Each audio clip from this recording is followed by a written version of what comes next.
Tên hàng xóm đẩy xe điện vào thang máy, xe nổ gây chết người. Người vợ sát sinh của tôi từ đó vĩnh viễn ra đi. Trong khi đó, gia đình của kẻ ác lại nằm lấy áo của tôi, ra lệnh cho tôi cứu người, miệng lầm bầm rằng chính cô ta xui xẻo. Con trai tôi chưa chết. Cứu con trai tôi trước. Tôi bỗng nhiên tỉnh dậy, nhìn vào tin nhắn vợ tôi gửi trên điện thoại. Chồng ơi, cẩn thận sức khỏe, nhớ ăn uống. Tôi lập tức đổ mồ hôi lạnh. Điều này giống hệt như những gì tôi đã nhìn thấy trong giấc mơ. Tôi liếc nhìn đồng hồ, bây giờ là 2 giờ 25 phút chiều. Cảm thấy bất an, tôi gọi điện cho vợ. Mẹ vợ tôi nghe máy. Tôi nghi ngờ. Mẹ ơi, Ngọc Trinh đâu? Mẹ vợ tôi nói với giọng điệu vô cùng hoảng loạn. Ngọc Trinh sắp không qua khỏi rồi. Cổ họng tôi như bị nghẹn lại. Cảm giác mọi thứ đều rất quen thuộc. Giây tiếp theo, tôi định ngăn cản mẹ cô ấy trước khi tôi nói xong câu đó. Cuộc gọi đã bị ngắt. Tôi vội vàng lao ra ngoài, lái xe về hướng khu chung cư. Khi tôi bước ra khỏi xe, bên cạnh tôi đi qua vài chiếc xe cứu hỏa. Tòa nhà chung cư phía trước bị bao vây bởi đám đông, bao lóc người chen chúc. Cảnh sát và lính cứu hỏa đang giải tán đám đông. Nhân viên y tế khiêng người bị thương ra ngoài. Khi tôi đi ngang qua, nhận ra người đang nằm trên đó là vợ tôi hét lên. Nhân viên y tế thấy tôi bất ổn, gọi cảnh sát ngăn cản tôi. Tôi đã mất kiểm soát, nắm chặt tay cảnh sát, hỏi chuyện gì đã xảy ra. Thực ra trong lòng tôi đã có câu trả lời, chỉ là tôi không dám tin. Cảnh sát nói chủ nhà tự ý đẩy xe điện vào thang máy, dẫn đến nổ. Hai chân tôi mềm nhũn quỳ xuống đất. Xe cứu thương chuẩn bị đưa vợ tôi đi bệnh viện. Tôi biết mình không thể tiếp tục bi quan, cho tôi đi cùng, tôi là người nhà. Tôi run rẩy khó khăn nói ra câu đó. Trong xe cứu thương, tôi nắm chặt tay vợ. Không sao đâu, là bác sĩ khoa bỏng. Nhưng lần đầu tiên tôi cảm thấy tình huống trước mắt khiến tôi tuyệt vọng. Cả người tôi run lên vì tức giận. Vợ tôi không nói được, bàn tay vô thức đặt lên bụng bầu. Nơi đây đang mang thai đứa con của chúng tôi. Đến bệnh viện, tôi nhận ra đây chính là bệnh viện nơi tôi làm việc. Tôi cùng những người khác đẩy vợ vào phòng cấp cứu. Số phận như đang trêu đùa tôi. Vừa vào phòng cấp cứu, bác sĩ lập tức yêu cầu y tá thông báo cho khóa hội trần khẩn cấp. Tay chân tôi lạnh ngắt, run rẩy giơ tay lên. Không cần đâu, tôi ở đây. Trong phòng cấp cứu có bác sĩ quen biết tôi, khuôn mặt đầy kinh ngạc. Anh Hoan, sao vậy? Giọng tôi khàn đặc khó nghe. Chuẩn bị áo blue cho tôi. Bệnh nhân vừa được đưa đến là vợ và con tôi. Khi mọi người đều cảm thông với tôi tự nhủ phải bình tĩnh. Chỉ khi tôi giữ vững tinh thần, họ mới có cơ hội sống sót. Bệnh nhân bị sốc, thế giới của tôi trở nên tĩnh lặng. Vợ tôi cùng đứa con trong bụng qua đời vào lúc 3 giờ 50 phút chiều. Khay thuốc trong tay tôi rơi xuống đất, thật là kinh khủng, phát ra tiếng kêu chói tai. Mặc dù đã gọi nhiều khoa hội trần, nhưng cô ấy vẫn không qua khỏi. Đầu tôi như bị nổ tung, đau nhói. Tôi không còn nước mắt. Lúc này, một người phụ nữ 60 tuổi xông đến trước mặt tôi, cầm lấy tay áo của tôi, kéo tôi đi, cứu con trai tôi đi. Con trai tôi đang nguy kịch. Người phụ nữ nước mắt lưng tròng, dường như thật sự vô cùng đau khổ. Tôi xoay người cứng nhắc, nhìn thấy người đàn ông nằm trên giường. Con trai tôi. Bác sĩ này làm sao vậy? Sao không cứu con trai tôi? Tôi cố nhịn đau hỏi. Con trai bà ở khu chung cư nào? Là tòa nhà số 10, chắc không? Người phụ nữ tuy không hiểu nhưng vẫn gật đầu. Vâng, sao vậy? Nói xong, người phụ nữ lại kéo tôi. Đừng nhìn người phụ nữ đó nữa. Cô ta xui xẻo. Chết thì chết, con trai tôi còn sống mà. Họ nói anh là bác sĩ giỏi nhất khoa bỏng. Mau cứu con trai tôi đi. Răng tôi run lên bần bật. Tôi nói với anh nhất định phải cứu sống con trai tôi. Nếu không tôi sẽ viết đơn khiếu nại tố cáo anh. Người phụ nữ liên tục gào thét bên tai tôi. Mắt tôi nhìn chằm chằm vào người đàn ông đang hấp hối trên giường, như phát điên lao đến, dùng bàn tay siết chặt cổ họng anh ta. Người phụ nữ sực tỉnh, kêu cứu thất thanh. Điên rồi, bác sĩ giết người. Rất nhanh, mọi người lần lượt xuất hiện để ngăn cản tôi. Tôi bị cảnh sát đè xuống đất. Lúc này đầu óc tôi tỉnh táo chưa từng có. Nhớ lại tất cả mọi ký ức, tôi biết mình đã rơi vào vòng lặp. Tất cả những nghi ngờ của tôi đều có lời giải thích. Tôi nhắm mắt lại, nụ cười hiện lên trên môi. Khi tôi mở mắt lần nữa, tôi đã xuất hiện trong văn phòng của mình. Tôi nhìn thấy màn hình máy tính hiển thị. Bây giờ là 2 giờ chiều. Trong chốc lát tim tôi đập loạn nhịp. Tôi không do dự, lái xe đến khu chung cư. Lần đầu tiên trong đời, tôi vượt đèn đỏ, bước vào tòa nhà chung cư. Trước mặt tôi là 2 thang máy, bên trái hiển thị lỗi, thang máy bên phải đã đóng cửa. Tiếng hét của tôi bật ra từ cổ họng. Cho tôi vào, mở cửa. Trong khoảnh khắc cửa thang máy đóng lại, tôi nhìn thấy xe điện đã dựa vào góc tường và người đàn ông đã nhấn nút đóng cửa. Tất cả những suy nghĩ tiêu cực đều chạy loạn trong đầu tôi. Tôi lao về phía cầu thang thoát hiểm. Bây giờ chỉ có thể tranh giành thời gian. Trong đầu tôi chỉ có một suy nghĩ, nhanh lên. Khi tôi gần như kiệt sức, cuối cùng cũng đến tầng 10. Cùng lúc bước ra khỏi cầu thang thoát hiểm, tôi chứng kiến vợ tôi được mẹ vợ dìu vào thang máy. Tiếng hét của tôi bị tiếng nổ vang lên, sau đó át đi. Một tiếng nổ lớn. Diễn biến sự việc lại mất kiểm soát. Những người ở các tầng khác cũng đều bước ra ngoài. Náo nhiệt.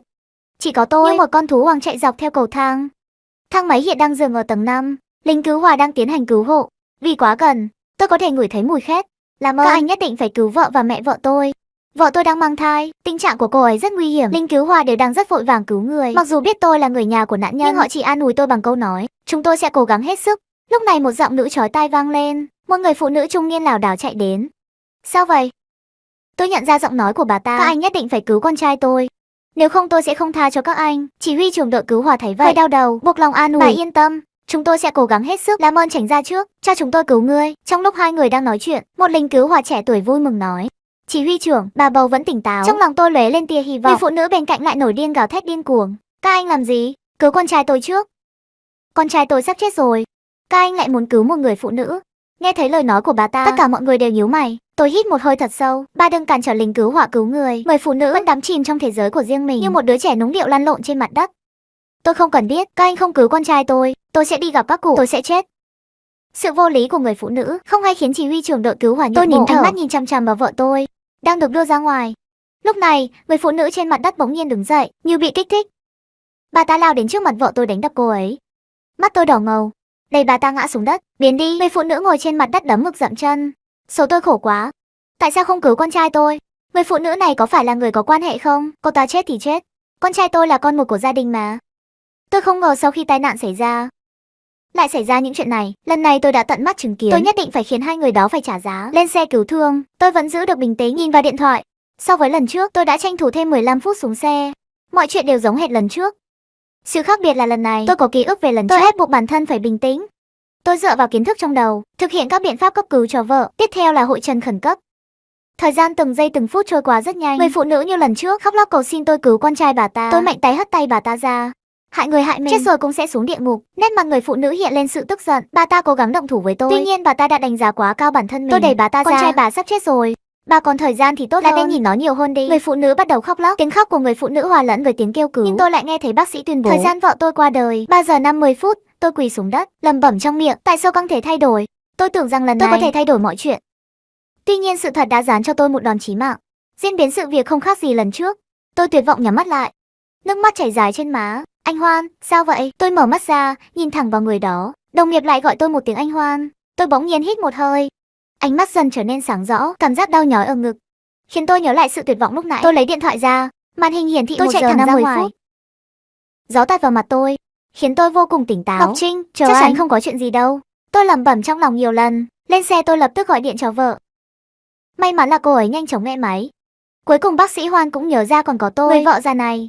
Nghe thấy giọng nói của vợ, tôi nghẹn ngào để cô ấy khỏi lo lắng. Tôi cố gắng giữ bình tĩnh. Ngọc Trinh, bây giờ em nghe anh nói, anh về nhà ngay. Em ở nhà với mẹ. Đừng đi đâu cả, nghe rõ chưa? Giọng điệu của tôi khá nghiêm khắc, thậm chí mang theo sự không cho phép. Ngọc Trinh hơi không vui. Sao vậy? Hiện tại tôi không thể giải thích quá nhiều với cô ấy. Cho dù có nói với cô ấy rằng cô ấy đã chết vô số lần, tôi sợ cô ấy cũng sẽ không tin. Tôi hạ giọng. Ngọc Trinh ngoan nào, anh nghiêm túc đấy. Đừng đi đâu cả, chờ anh về. Có lẽ bởi vì tôi hiếm khi nghiêm khắc với vợ như vậy, vợ tôi cũng cuối cùng cũng đồng ý. Vậy em chờ anh lái xe chậm thôi. Lưu ý an toàn. Nghe thấy vợ đảm bảo, tôi thở phào nhẹ nhõm. Bây giờ chỉ cần tôi về nhà ở bên cạnh vợ, mọi chuyện sẽ thành công. Sau khi xuống xe, tôi chạy một mạch. Từ xa tôi đã nhìn thấy bóng dáng của một người, mặc dù chỉ là bóng lưng, nhưng tôi vẫn mơ hồ nhận ra chiếc xe điện đó. Người đàn ông đẩy xe điện đi, chậm rãi vào trong tòa nhà. Bảo vệ đi ngang qua anh ta. Tôi vô cùng tức giận, bước đến trước mặt bảo vệ. Các anh không quản lý chuyện này sao? Đẩy xe điện vào thang máy, sao không bị cấm? Bảo vệ không nhịn được cợt nhả. Anh quản nhiều thật đấy. Thấy bảo vệ không quan tâm, tôi vòng sang phía trước người đàn ông đẩy xe điện. Đừng giọng vậy, mắt anh bị mù à? Tôi phớt lờ sự ngang ngược của anh ta. Anh định đẩy xe điện đi đâu? Người đàn ông cười nhạt. Tôi về nhà, anh cũng muốn quản à? Trước đó, tôi cũng không bao giờ nghĩ rằng mình sẽ chủ động đánh một người lạ. Người đàn ông bị cú đấm bất ngờ của tôi làm choáng váng. Rất nhanh anh ta tỉnh lại, đẩy xe điện ngã xuống đất và lao vào đánh nhau với tôi. Tôi đầy căm phẫn. Mỗi cú đấm đều trúng đích. Anh không nên bất chấp sinh mạng của người khác, không nên đẩy xe điện vào thang máy. Tôi tố cáo anh ta, hành động của anh ta khiến anh ta nhận thức được lỗi lầm của mình. Tuy nhiên người đàn ông không những không biết hối cải, mà còn vênh váo tự đắc. Anh tưởng mình là ai? Quản trời quản đất, cho dù có cho nổ tung cả tòa nhà này, cũng không liên quan gì đến tôi, là do họ xui xẻo. Cú đấm của tôi giáng vào mặt anh ta. Cuối cùng người đàn ông gọi điện báo cảnh sát. Sau khi cảnh sát đến hiện trường, tôi giữ chặt người đàn ông không chịu buông. Tôi nói với cảnh sát, lát nữa anh ta sẽ đẩy xe điện vào thang máy, sẽ xảy ra tai nạn. Các anh hãy bắt anh ta trước đi. Mọi người xung quanh nhìn tôi như nhìn một kẻ điên. Cuối cùng chỉ có tôi là người bị đưa đi. Lý do là gây rối trật tự công cộng và đến đồn cảnh sát. Tất cả đồ đạc cá nhân của tôi đều bị tịch thu. Lúc này tôi mới tỉnh ngộ. Nhìn vào điện thoại màn hình hiển thị 3 giờ. Tôi bắt đầu van xin và xin lỗi. Lúc nãy là lỗi của tôi. Hãy cho tôi về nhà một lát. Đến lúc đó, tôi sẽ tự nguyện quay lại. Tôi thực sự có việc rất gấp cần xử lý. Từ lúc đầu tôi còn giữ được bình tĩnh, cho đến giờ đã trở nên điên cuồng. Chỉ là với những người như tôi, họ đã quá quen rồi. Cảnh sát nhếch mép nói, tự anh nghe xem. Không thấy buồn cười sao? Sắp không kịp rồi. Tôi mất kiểm soát, muốn chạy ra ngoài. Cảnh sát ngăn cản tôi vùng vẫy dữ dội. Dần dần không còn hy vọng. Sinh mạng của vợ tôi bị số phận chi phối. Mỗi lần tôi phản kháng đều trở nên vô cùng nực cười. Anh cảnh sát, bây giờ mấy giờ rồi? Tôi sốt ruột hỏi. Người cảnh sát đang làm việc trong văn phòng. Người đó liếc tôi một cái rồi nói. 3 giờ 30 phút. Tôi như bị nghẹn lại. Có một dự cảm không lành. Không biết đã qua bao lâu, một người cảnh sát đi đến trước mặt tôi, ánh mắt đầy buồn bã. Bệnh viện gọi điện đến, vợ và mẹ vợ của anh. Do thang máy xảy ra nổ. Không ai sống sót cả. Đây là lần thứ 3 tôi trực tiếp nghe thông báo về cái chết của vợ kể từ khi tôi có ký ức. Mỗi lần tôi đều không thể thay đổi điều này. Sự thật đã định sẵn. Tôi cúi đầu xuống, từ từ nhắm mắt lại. Khi tôi mở mắt ra, có thể nghe thấy tiếng ồn xung quanh, cũng như mùi thức ăn tỏa ra. Đối diện là đồng nghiệp cùng khoa. Anh Hoan, trưa nay có món tôm anh thích đấy. Tôi không trả lời, bắt đầu lục tìm điện thoại trong túi. Càng vội vàng càng làm không tốt, tôi sờ vào chỗ trống. Đồng nghiệp lại hỏi tôi, anh Hoan, anh sao vậy? Cổ họng tôi nghẹn lại. Bây giờ mấy giờ rồi? Đồng nghiệp mở điện thoại ra xem. 12 giờ, sao vậy? Cho đến nay đây là lần sớm nhất, cũng là lần có nhiều thời gian nhất. Tôi không biết vòng lặp sẽ kết thúc ở lần nào. Tôi phải nắm bắt mọi cơ hội. Tôi lái xe về nhà, chạy thẳng đến phía bên kia thang máy. Tôi không vào thang máy bị nổ, mà tôi đi thang máy bên kia, lên đến tầng 10. Ngón tay tôi run rẩy nhập mật khẩu cửa. Cách một tiếng cửa mở ra, là mẹ vợ tôi. Bà ấy nhìn thấy tôi mồ hôi nhễ nhại, nhanh chóng kéo tôi vào trong. Sao con ướt đẫm mồ hôi thế? Giờ này con không phải ở bệnh viện sao? Tôi mở miệng, cổ họng rất khô. Mẹ, Ngọc Trinh đâu? Tiếng bước chân vang lên từ bên trong. Vợ tôi đi đến. Sao thế? Chẳng lẽ anh nhớ em? Nên từ bệnh viện chạy về thăm em à? Nhìn thấy vợ mình khỏe mạnh, nét mặt rạng rỡ, nước mắt tôi không kiểm soát được, lập tức rơi xuống. Tôi ôm chặt lấy vợ. Em không sao là tốt rồi. Nói linh tinh gì đấy? Em vẫn khỏe mà. Vợ tôi nhận ra sự khác thường của tôi, nhưng chỉ cho rằng tôi sắp làm bố. Cảm xúc dâng trào nên mới như vậy. Tôi gọi điện cho trưởng khoa xin nghỉ phép. Hôm nay cả ngày tôi sẽ ở bên cạnh vợ. Buổi trưa, mẹ vợ tôi đã nấu một bữa ăn rất thịnh soạn. Đến 1 giờ 30 chiều, tôi bắt đầu thu dọn đồ dùng cần thiết, chuẩn bị đưa vợ vào bệnh viện sớm. Vợ hỏi, có cần chuẩn bị sớm như vậy không? Em cảm giác chưa đến lúc. Tôi, người đã chứng kiến vô số lần cái chết của vợ, thành thật nói với cô ấy, chuyện gì cũng đừng sợ, anh sẽ ở bên cạnh em. Vợ tôi tuy thường ngày hơi ngang bướng, nhưng trong những chuyện quan trọng đều nghe lời tôi. Mọi thứ đã sẵn sàng. Tôi đưa vợ và mẹ vợ vào thang máy. Tôi nắm chặt tay vợ. Vợ tôi đưa bàn tay bị tôi nắm chặt lên. Anh căng thẳng cái gì? Chẳng phải là sắp sinh đâu. Mẹ vợ tôi cũng cười tôi. Con rể, đây là lần đầu tiên con làm bố. Căng thẳng là chuyện đương nhiên. Khi thang máy hoạt động, sự lo lắng của tôi cũng tăng lên gấp bội. Anh à, đừng căng thẳng. Trước kia không phải anh luôn an ủi em sao? Bây giờ đến lượt anh lại căng thẳng rồi. Dù vợ tôi có cười tôi thế nào, tôi cũng không nói gì. Khi cửa thang máy mở ra, tim tôi như muốn nhảy ra khỏi lồng ngực. Người đàn ông đẩy xe điện đang chuẩn bị đi vào. Tôi nghiêng người, bảo vợ và mẹ vợ đi ra ngoài. Vợ tôi bụng mang dạ chở đi rất khó khăn. Chồng à, đi chậm thôi. Em đi không nhanh được. Mẹ vợ tôi cũng thở hổn hển. Con rể đi chậm một chút, không vội. Ngọc Trinh chưa đến lúc sinh đâu. Tay tôi run dữ dội, mồ hôi lạnh ướt đẫm áo. Cho đến khi chúng tôi lên xe, tôi mới như được hồi sinh. Thời gian từng giây từng phút trôi qua. Cuối cùng tôi cũng nhận ra một điều. Ngọc Trinh, bụng em có đau không? Trong lần tôi có ký ức trước, lúc đó vợ tôi cũng bắt đầu đau bụng. Khoảng thời gian này vợ tôi cười, ngẩng đầu lên, ăn uống bình thường, bụng cũng không đau. Tôi nhìn về phía tòa nhà chung cư, tai nạn dự kiến đã không xảy ra, mọi chuyện bình thường. Tôi thì thầm, sao có thế? Vợ tôi nói hôm nay mới thứ 3, còn 4 ngày nữa. Tim tôi đập rộn ràng. Hôm nay là thứ 3, mẹ vợ tôi cũng lên tiếng, con rể, con có phải là làm việc quá nhiều, làm việc đến mức lú lẫn rồi. Hôm nay là thứ 3. Tôi lập tức cảm thấy rùng mình. Nhìn thấy ngày thứ 3 hiển thị rõ ràng trên điện thoại, hóa ra không phải là diễn biến sự việc thay đổi, mà là lần này tôi đã quay trở lại 4 ngày trước khi tai nạn xảy ra. Lần này thời gian còn nhiều hơn, nhưng tôi lại cảm thấy sợ hãi. Cuối cùng tôi vẫn lái xe đưa vợ vào bệnh viện. Hoàn tất thủ tục nhập viện cho vợ, tôi quay về khoa xin nghỉ phép chăm sóc vợ sinh con. Ngày này qua ngày khác, tôi càng ngày càng lo lắng, tôi phải làm gì đó. Ngày thứ 3 vợ tôi nhập viện, cũng là ngày trước khi tai nạn xảy ra. Tôi quay về khu chung cư, cho dù tai nạn không thể tránh khỏi, nhưng tôi có thể thử kiểm soát thời gian và địa điểm xảy ra. Người đàn ông đang thong dong đẩy xe điện trong khu chung cư. Tôi đi thẳng đến bảo vệ. Chủ nhà đẩy xe điện vào thang máy. Các anh chắc chắn là để mặc kệ sao? Nhân viên bảo vệ cười nhạo. Anh sang trọng, anh lái xe hơi, giả vờ cái gì? Người ta không quản, chỉ có anh là quản trời quản đất. Tôi không tức giận, ngược lại còn vui vẻ. Nhớ lời anh nói nhé, tôi đã điều tra rõ ràng. Người đàn ông ở tầng 12, chiều hôm đó, tất cả các hộ gia đình khác ở tầng đều nhận được tờ rơi của một siêu thị lớn, giảm giá thẻ thành viên xuống còn một nửa. Điều kiện là phải cả gia đình cùng đi thời điểm này. Đối với món lợi này, ai cũng đều tranh giành.